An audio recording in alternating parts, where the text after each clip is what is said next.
Yes, sa tol. Kaya dito kami nagluto tol sa gilid ng sapa dahil mas maganda dito na safety kaysa dun sa itaas ay baka makuan tayo sa mga bandido, madaanan. Mas maganda dito sa gilid ng sapa. Yan, nagkuan si Julio para kadlit Brad.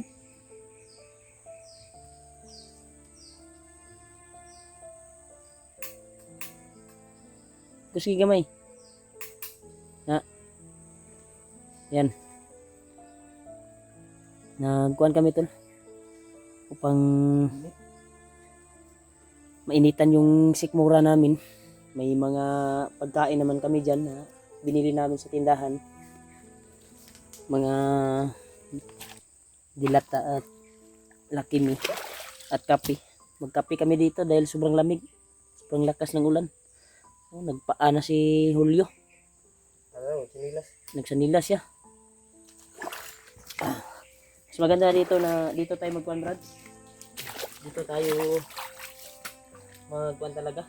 Sa sobrang lakas ng ulan tol ay yung tubig sobrang lubog, sobrang kuhan talaga dahil sa lakas ng ulan sa bundok. Ito yung kalalabasan ng tubig, parang Milo. Pero okay na to dahil safety naman dito sa area na ito. At mas maganda dito makapahinga dahil komportable ka talaga dahil sa gilid ka ng sapa. Walang makakita sa iyo kapag may mga bandido na nag-aligid. Pero kung may pupunta man dito, makabantay ka agad dahil marinig natin yung ingay sa itaas. Yan. Makapaghugas tayo, makapaglamos kahit lumog yung kuwan. Hinay na tumutin. Ako may duwa ka butin diya. Parang parang muna. Duwa na ka butin akong hirap. Pero mas maganda yung butin tol dahil matagal maubos. Kahit ilang luto na yung gagawin mo. Kuwan pa rin. Matipid. Yan, sobrang lapok ng boats ko tol. Dahil sa malakas yung ulan. Sukol manig kuwan na yung akong boats. Sukol og kuwan tol. Sukol og suwasay. Sana tol ay mahanap namin yung kuwan namin. Si Kuya Bads ay paakyat na siya sa bundok. Sabi niya, pagdating niya sa area ay magkuwanda siya sa amin ng location kung saan sa banda. Kaya tutulong siya tol sa paghanap sa mga kasama namin. Ang lalo na kay Julius. Sabay namin pataubin yung si Julius dahil ginamit na yung kanyang kuwan tol. Ginamit na ang kanyang katawan. Pero, tapi sa tabad, bago tamukuan. Dito. Tapi muna kami dito tol sa gilid ng kuwan talaga, sapa.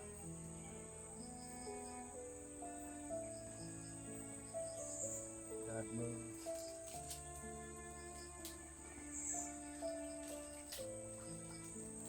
Natin pagkatapos na magbukal yung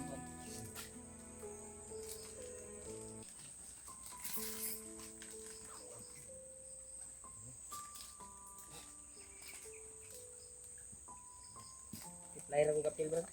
Pagbubukal na bro. magbantay sa mga solid supporters natin, mga solid taga-subaybay. Kaya lubos nagpapasalamat talaga sa inyo sa walang sawang suporta.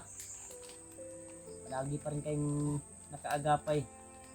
Palagi pa rin kayong nanonood sa video namin. Kahit delikado yung ginagawa namin. Pagbutihan namin tol na matulungan yung mga kasama namin. Ito sumas ko talaga sa pagdarsal niyo po at pagmamahal sa amin. Thank you talaga. Umakyat na si Kuya Bads tol. Alang-alang sa mga kasama namin na kailangan tulungan at hanapin. Kaya si Jojo ay nakita namin yung video, nasa critical area din dahil maraming bandido nakapalibot sa kanya. Kaya sana ay ilayo siya sa kapahamakan. At sana si Janre nasa maayos na kalagayan ngayon. Sana ilayo sa disgrasya. Okay yung kuha namin dito. Yung paghanap ng place. Paghanap ng area. Nakakita talaga kami na pwedeng malutuan namin. Pero kahit nandito tayo tol sa gilid ng sapa ay huwag pa rin tayong kumpiyansa. Kailangan naka-alerto pa rin tayo. Baka tayo yung maunahan. Kagaya nung nakita namin si Julius, bigla ang pangyayari. Nasa likuran pala yung kalaban, yung ibang bandido. At kami yung naunang nakita dahil focus yung mga mata namin doon sa kay Julius kung paano namin pasukin. Dahil maraming nakaalalay na mga tauhan niya at mga nakatilang pula, nakatilang tela sa kanak noo. Doon kami nakapokus kaysa likuran hindi namin namalayan. May paparating pala na ilang grupo. Iba din yung nakita namin sa atubangan sa harap na dumating. Buti na lang ay sa awa ng Diyos ay nakaligtas kami. Pero yung nangyari yung sagupaan nun tol ay nagkahiwalay pa kami ni Julio. Pero sa ngayon ay nagpapasalamat ako na nagkita kami. Ang bukabag. Pabukalag na ayo para maluto din ang kuan. Maluto din ang kapik ko ba.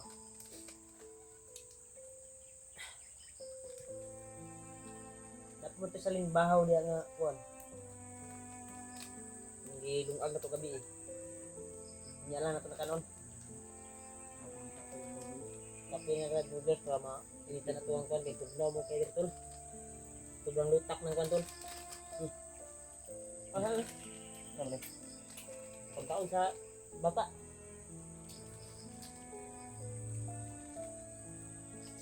Ilan yung naiwan na chichiryan na pinuntahan ko na tindahan na adaanan natin. Yun lang, may dumating na gising. Nakabili kami ng ulam. Mga dilata.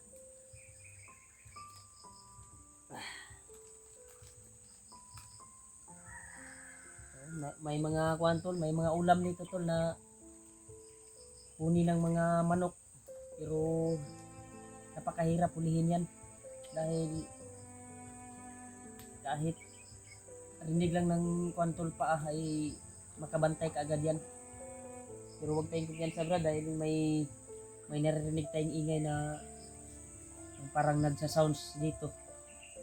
Parang dyan bandaw sa bundok na yan. Diyan nanggaling yung sounds, baka may kampo dyan. Diyan nanggaling yung music tol. Kaya ako'y lubos nagpapasalamat talaga no, sa inyo sa walang sawang kuhan nyo po, pag-alala sa amin. Kaya okay lang po kami ni Julio, kahit na-miss na ni Julio yung kanyang asawa at anak. Ako din nakaramdam din ako ng na gusto ko nang uuwi dahil malapit na kami mag-isang buwan. Kahit yung birthday ng anak ko bago ako makyat para tutulong, malapit na talaga. Si Julio yung matagal na, mag-isang buwan na ito si Julio dito sa kabundukan.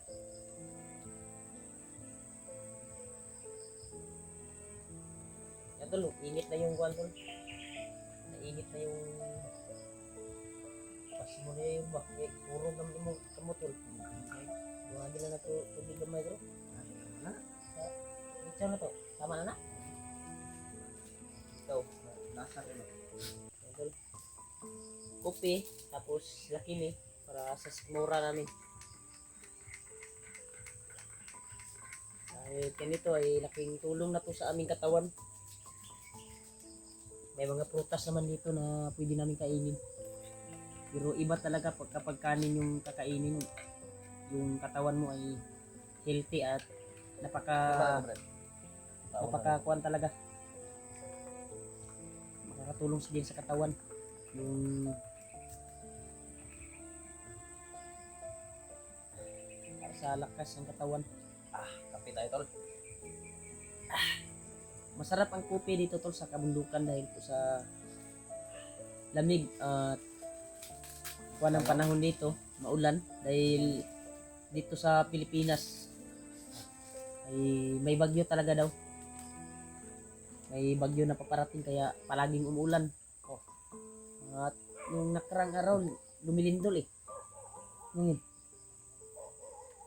Ay parang may nagmamasid sa itaas. May aso silang dala. Kapilang bundok na yun Brad. Dia pangpang dia sa pangpang dikat pero di na nakakuan diri kay pangpang na dia. Ito may narinig kaming as tol sa kabilang area. Diyan man daw pero pangpang yan tol sa ibaba na yan. Narinig dito yung iko ng aso. Pero thank you sa dahil hindi na sila basta-basta makakuan dito sa atin, makabantay. Kaya nasa ilalim tayo ng lupa na ito. Saag na nga iro ba? Saag. May naligaw na aso. Wala. Wag ka nang urong iruan na mura dito nagikan sa kanang gatugtog ba oh. Amot lang nasulod sa video kanang bukira na oh, kanang taas ba. Huwag yun ang tiro. Kasi wala di abrat kampo ba. Nagawag kang po dito. Ito, nakarinig din kami ng usap-usap ng mga bandido tol. Si Commander Butakal ay may dalang mga bata na dalawa. Kaya nakabasa din ako ng mga mensahe at mga iwan ko ba kung yung dalang ni Butakal kung pamangkin ko ba yun dahil may balita akong nakuha Brad sa messenger, may nabasa din ako sa mga chat ng mga supporters. Biyag daw ngayon ang kuan Brad ng bayaw ko si Edward. Pero sa palagay ko lang tol yung narinig namin na kuan ba yung dala ni Butakal na bata narinig namin sa kuan baka pamangkin ko yun or hindi pa po sure dahil nakarinig talaga kami ng kuan talaga tol ng sabi-sabi ng mga bandido kuan namin may aso talaga naligaw kaya pagbutihan namin nga na magbantay kami dito baka may biglang sumulpot.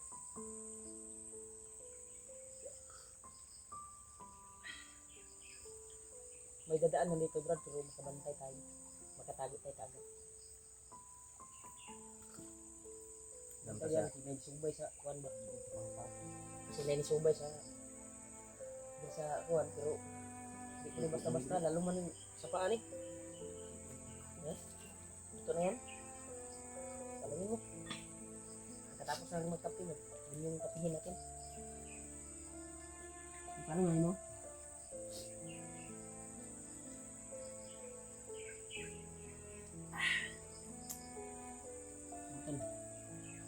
patuloy kami sa paglalakbay tol.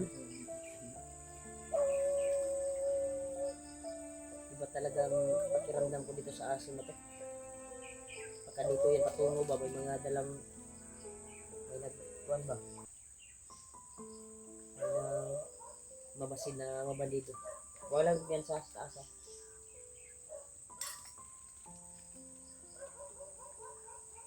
Sa banday. system ta diri. Sa taga kapita bantay ta sa balo.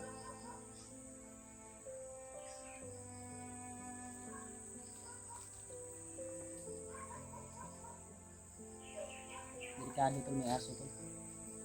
Pero nandito naman kami sa sapa, gilid ng sapa. Dahil ang sa taas nito ay patag na maraming kaunyan. Diyan yung nagasubay-subay yung buwan. Ito, daanan din ito eh. Ang mga bandido pero parang hindi na nila na kuwan to. Sobrang tagal na. Dahil walang mga apak. Meron apak natin, bago. Hindi ka kumpiyansa ng iro, Brad. Maingay yung aso.